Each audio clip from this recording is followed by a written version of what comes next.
സുഖമാണെന്ന് വിശ്വസിക്കുന്നു. അമ്മീസ് അടുക്കളയിലേക്ക് സ്വാഗതം. ഇന്നില്ലേ ഞാൻ നിങ്ങളോടൊപ്പം ഷെയർ ചെയ്യുന്നത് എനിക്കുള്ള ഒരു അനുഭവമാണ്, എൻ്റെ ഒരു ജീവിതാനുഭവമാണ് ഞാൻ നിങ്ങളോടൊപ്പം ഷെയർ ചെയ്യുന്നത് കേട്ടോ.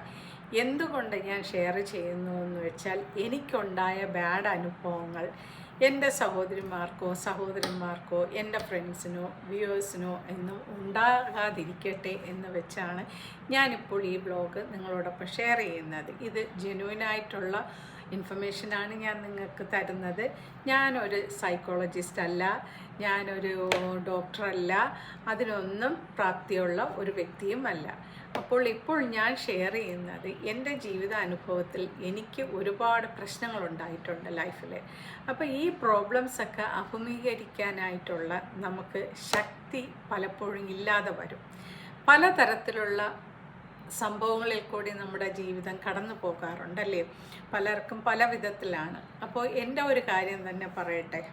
വളരെ യങ് ഏജിൽ കല്യാണം കഴിച്ചൊരു വ്യക്തിയാണ് ഞാൻ. എൻ്റെ വീട്ടുകാർ തിരഞ്ഞെടുത്ത ഒരു ഹസ്ബൻഡാണ്. അപ്പോൾ അറേഞ്ച്ഡ് മാരേജ് ആയിരുന്നു. അപ്പോൾ എൻ്റെ ലൈഫിൽ കൂടി കടന്നു പോയ ഒരുപാട് കാര്യങ്ങളുണ്ടായിരുന്നു. നമ്മൾ വളരെ യങ് ആകുമ്പോൾ നമുക്ക് ചില കാര്യങ്ങളിൽ തീരുമാനം എടുക്കാനുള്ള പക്വത ഉണ്ടാകില്ല. ഈ പക്വത ഇല്ലായ്മ പലരും നമ്മളെ എന്ത് ചെയ്യും, they will take advantage of you. അപ്പോൾ ഇങ്ങനെ വരുമ്പോൾ നമ്മൾ പ്രതികരിക്കാതിരിക്കുകയും നമുക്ക് അഭിമുഖീകരിക്കാനുള്ള ധൈര്യം ഇല്ലാതെ വരികയും ചെയ്യുമ്പോൾ ഓപ്പോസിറ്റുള്ള വ്യക്തിക്ക് പലതരത്തിലും നമ്മളെ ദുരുപയോഗപ്പെടുത്താം. ദുരുപയോഗം എന്ന് വെച്ചാൽ നമ്മളെ മാനസികമായും ശാരീരികമായി പീഡിപ്പിക്കാം. അത് വെർബലി ആകാം, ഫിസിക്കലി ആവാം. അങ്ങനെ പലതരത്തിലുള്ള പീഡനങ്ങൾ ബന്ധുക്കളിൽ നിന്ന് നേരിടേണ്ടി വരും, സ്വന്തം മാതാപിതാക്കളിൽ നിന്ന് നേരിടേണ്ടി വരും, അതുമല്ലെങ്കിൽ അകന്ന ബന്ധുക്കളിൽ നിന്ന് നേരിടേണ്ടി വരും. Even sometimes some neighbours also will interfere in our life അല്ലേ. സംടൈംസ് ഒന്നും എനിക്ക് പ്രതികരിക്കാൻ പറ്റാതെ വരും. അതുപോലെ തന്നെ നമ്മുടെ വോയിസിന് ഒരു വാല്യൂ ഇല്ല. കാര്യം അവൾക്കൊന്നും അറിയില്ല, അവളിവിടുത്തുകാരിയല്ല, അവൾക്ക് മറ്റു കാര്യങ്ങളെക്കുറിച്ചൊന്നും ബോധവതിയല്ല എന്നുള്ളൊരു ധാരണ അവർക്കുമുണ്ട്. അപ്പോൾ അവരെന്താ ചെയ്യുക എന്ന് വെച്ചാൽ, ഏതൊരു ചെറിയ കാര്യമായാലും നമ്മളെ ഭരിക്കാനായിട്ട് അവർ തയ്യാറാവും. ഇതുപോലുള്ള വേദനകൾ നമ്മൾ സഹിക്കേണ്ടി വരുമ്പോൾ നമ്മുടെ ജീവിതത്തിൽ ആദ്യ കാലഘട്ടത്തിലൊന്നും നമുക്കൊരു പ്രോബ്ലം ഉണ്ടാകില്ല. പക്ഷേ വർഷങ്ങൾ കഴിയും തോറും നമ്മുടെ ഉള്ളിൽ ഈ സംഭവങ്ങൾ വീണ്ടും പോപ്പപ്പ് ചെയ്യും. അതുപോലെ തന്നെ നമുക്ക് അത് മുഖാന്തരം പല തരത്തിലുള്ള പ്രശ്നങ്ങൾ നമ്മുടെ ലൈഫിൽ നേരിടേണ്ടി വരും. ഒന്നാമത്, നമ്മളുടെ ലൈഫിൽ മറ്റുള്ളവർ കൈ കിടത്തുമ്പോൾ നമ്മൾ സ്ട്രോങ്ങർ ആയിരിക്കണം. നമ്മൾ നോ എന്ന് പറഞ്ഞു കഴിഞ്ഞാൽ അത് നോ തന്നെ ആയിരിക്കണം. പിന്നെ നമ്മുടെ മനസ്സ് ചേഞ്ച് ചെയ്യാതിരിക്കുക. കാര്യം ചില സാഹചര്യത്തിൽ നമ്മൾ വളരെ സ്ട്രോങ് ആയിട്ടിരിക്കണം. ഇത് മറ്റുള്ളവർ യൂസ് ചെയ്യാൻ ഇടവരുത്തരുത്. കാര്യം നമ്മൾക്ക് ഒരു 45-50 വയസ്സൊക്കെ ആകുമ്പോഴായിരിക്കും നമുക്ക് ശരിക്കും പക്വത വരുന്നത്. നമ്മൾ കടന്നുപോയ ദുഃഖങ്ങളും പ്രശ്നങ്ങളും സാഹചര്യങ്ങളും ഒക്കെ നമ്മളെ പിന്നെ ആയിരിക്കും അലട്ടുന്നത്. നമ്മളുടെ ബുദ്ധിമുട്ടുകൾ നമുക്ക് മാത്രമേ അറിയത്തുള്ളൂ, മറ്റുള്ളവർക്കത് അറിയാൻ സാധിക്കുകയില്ല. അതുകൊണ്ട് നമ്മുടെ ചെറിയ പ്രായത്തിൽ തന്നെ നമ്മൾ എസ്സോ നോ പഠിക്കുക. അതുപോലെ തന്നെ അകറ്റി നിർത്തേണ്ടവരെ തീർച്ചയായിട്ടും നമ്മുടെ ലൈഫിൽ നിന്ന് അകറ്റി തന്നെ നിർത്തണം.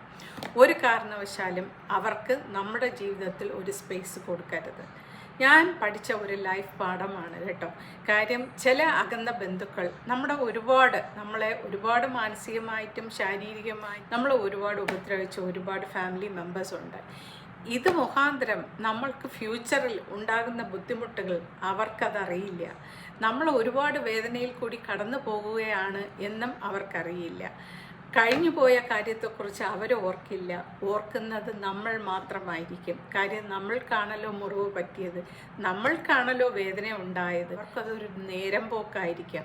ആര് തന്നെ ആയാലും എവിടെയെല്ലാം ബൗണ്ടറി വെക്കണം അവിടെയെല്ലാം നമ്മൾ തീർച്ചയായിട്ടും നമ്മളെ ബൗണ്ടറി കീപ്പ് ചെയ്യുക തന്നെ വേണം. അപ്പോൾ എൻ്റെ സഹോദരന്മാർ തീർച്ചയായിട്ടും കൊച്ചുകുട്ടികളായാലും ഇനി ന്യൂ ജനറേഷൻ കുട്ടികളായാലും ഇതിനെക്കുറിച്ചൊക്കെ ഒന്ന് ചിന്തിക്കുക. കാര്യം നമ്മൾ സ്ട്രോങ്ങായി നിന്നാലേ പറ്റുള്ളൂ. പല കാര്യത്തിലും നമുക്ക് ഒരു അഭിപ്രായം ചോദിക്കാൻ ഇന്നത്തെ തലമുറയ്ക്ക് എല്ലാവരും ഭാഗ്യവാനും ഭാഗ്യവതികളുമാണ്. കൗൺസിലിംഗ് വേണമെങ്കിൽ കൗൺസിലിംഗ് ചെയ്യാനുള്ള ഒരുപാട് സാഹചര്യങ്ങളുണ്ട്. നമുക്കറിയാൻ പാടില്ലാത്ത ഒരുപാട് കാര്യങ്ങൾ അവർ പറഞ്ഞു തരും. നമ്മളെ സ്ട്രോങ്ങർ ആക്കും, നമ്മളെ ബോൾഡർ ആക്കും, അതുപോലെ തന്നെ നമ്മളെ ജോയ്ഫുള്ളും ആക്കും അവർ. പക്ഷേ നമ്മൾ അനുഭവിച്ച വേദന പുറത്തു പോകണമെങ്കിൽ നമുക്ക് തീർച്ചയായിട്ടും ടോക്ക് തെറപ്പിയുടെ ആവശ്യമുണ്ട്. നമുക്ക് ട്രസ്റ്റ് ചെയ്യാൻ പറ്റുന്ന ഒരാളിൻ്റെ ആവശ്യമുണ്ട്. അത് പക്ഷേ ഫാമിലി മെമ്പേഴ്സ് ആകില്ല, അത് പുറത്തുള്ളവരായിരിക്കണം, നമ്മളെ അറിയാൻ പാടില്ലാത്തവരായിരിക്കണം, നമ്മളെക്കുറിച്ച് പുതിയതായിട്ട് കേൾക്കുന്നവരായിരിക്കണം. നമ്മൾ പറഞ്ഞാൽ അല്ലെങ്കിൽ നമ്മുടെ ഒരു ദുഃഖം പങ്കുവെച്ചാൽ നമ്മളെ ജഡ്ജ് ചെയ്യാത്തവരായിരിക്കണം. നമ്മുടെ വേദന അവർ ഷെയർ ചെയ്ത് അതിനൊരു സൊല്യൂഷൻ കണ്ടെത്തുന്നവരായിരിക്കണം. ഇതെല്ലാം നിങ്ങളുടെ മനസ്സിൽ എന്നും ഉണ്ടായിരിക്കണം. കാര്യം ഇത് ലൈഫിലെ ഒരു ചലഞ്ചാണ് കേട്ടോ. ആർക്കും എപ്പോഴും സമനില തെറ്റാം, ആർക്കും എപ്പോഴും ദുഃഖങ്ങൾ വരാം, ആർക്കും എപ്പോഴും ഒരു അപ്പ് ആൻഡ് ഡൗണും വരാം അല്ലേ ലൈഫിൽ.